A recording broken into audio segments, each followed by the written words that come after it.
اچھا، یہ جو اگلی غزل ہے یہ ایک طرح سے کنٹینیوشن ہی بنتی ہے پچھلی ہی چیز کی، وہی سوچ اس میں چل رہی ہے، یہ میں آپ کو سناتا ہوں۔ رابطہ قلب و آگہی سے ہوا، غم بہت اپنی ہی خوشی سے ہوا۔ جب آپ کا قلب سے اور قلب کی آگہی سے رابطہ ہوتا ہے، میری پہلی کتاب کا نام اسی شعر پر ہے، رابطہ قلب و آگہی سے ہوا، کہ قلب اور قلب میں حاصل ہونے والی آگہی سے جب رابطہ ہوا پہلی دفعہ، غم بہت اپنی ہی خوشی سے ہوا۔ تو جس چیز سے مجھے زندگی بھر خوشی ہوتی رہی تھی اس پہ غم ہوا کہ افسوس۔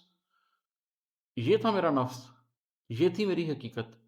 پھر انسان روتا ہے اپنے اوپر، اپنی ذات کے اوپر روتا ہے، اپنی زندگی کی غلط ڈائریکشن کے اوپر روتا ہے کہ جس چیز کے اوپر میں آج تک خوشی محسوس کرتا رہا وہ تو دھوکے کا سودا تھا، دھوکے کا سامان تھا۔ تو جب آپ کو اپنے نفس امارہ سے ملنے والی خوشیوں پر غم ہونے لگ جائے تو آپ سمجھیں کہ اب آپ کو راستہ ملنے لگا ہے، آپ کا قلب سے اور قلب کی آگہی سے ایک رشتہ بننا شروع ہوا ہے۔ رابطہ قلب و آگہی سے جب ہوگا تو پھر اپنی خوشی سے آپ کو غم شروع ہوگا اور آپ کو ریئلائز کرنا پڑے گا کہ خوشی تو کسی اور چیز میں ہے۔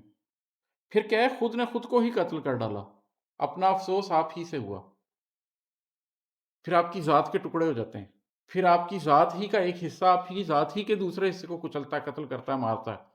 پھر آپ اپنی ذات میں اپنی ذات سے ہی افسوس کرتے ہیں۔